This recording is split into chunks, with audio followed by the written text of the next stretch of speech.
Hello दोस्तों, नमस्कार। GSR गुरु YouTube channel में आपका स्वागत है। आज बात करते हैं शिक्षक भर्ती में शिक्षण विधियों की। तो शिक्षण विधियों के महत्वपूर्ण तथ्य पढ़ रहे हैं। सबसे पहले आती है एसके कोचर। देखो, एसके कोचर ने कहा था जिस प्रकार सैनिक को हथियारों का ज्ञान होना आवश्यक है, उसी प्रकार एक शिक्षक को शिक्षण विधियों का ज्ञान होना आवश्यक है। किसने कहा था? एसके कोचर ने कहा था कि जिस प्रकार एक सैनिक को हथियारों का ज्ञान होना आवश्यक है, उसी प्रकार एक शिक्षक को भी शिक्षण विधियों का ज्ञान होना क्या है? आवश्यक है।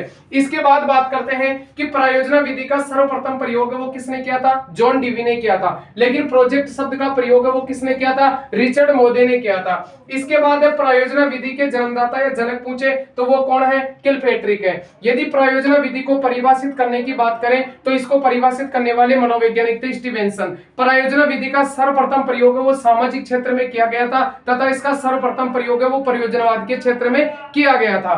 इसके बाद अगला क्वेश्चन आता है कि दल शिक्षण विधि का प्रयोग 1955 में किसने किया था? मिशिगन पर किसने किया था? हार्वे ने किया था। और कहां पर किया था? अमेरिका में किया था।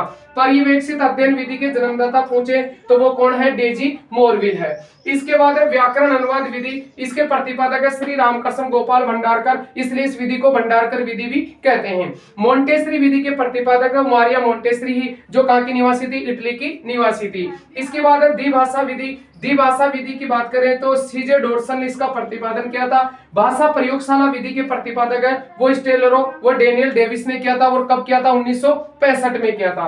अगला क्वेश्चन है खेल विधि। यदि खेल विधि के प्रतिपादक पूछे तो वो कोल्डवेल कुक थे। कुक कहां के निवासी थे? इंग्लैंड के निवासी थे। लेकिन बेसिक शिक्षा प्रणाली की बात करें तो बेसिक शिक्षा प्रणाली के जन्मदाता माना जाता है महात्मा गांधी को। अगर डेक्रोली विधि के प्रतिपादक पूछे तो ओविड डेक्रोली थे। कौन थे? ओविड डेक्रोली। यदि अपन बात करें कि किंडरगार्टन शब्द का शाब्दिक अर्थ क्या होता है? उसका शाब्दिक अर्थ होता है बच्चों का बगीचा। और किंडरगार्टन विधि देने वाले मनोवैज्ञानिक पूछे तो वो थे आपके फ्रोवेल। फ्रोवेल ने सर्वप्रथम गेंद के खेल पर प्रयोग किया था। इसके बाद डाल्टन विधि के प्रतिपादक है वो हेलन कौन थे? पार्कस्ट। सबसे लास्ट विधि आपकी आती है बेनेटिका विधि या इकाई विधि। तो इसके प्रतिपादक है कार्लटन पासबर्न। तो आपको यानी कहने का मतलब यह है, हिंदी, जीके और मनोविज्ञान के लिए अध्ययन करने के लिए जीएसआर गुरु यूट्यूब चैनल को सब्सक्राइब करना, शेयर करना, लाइक करना।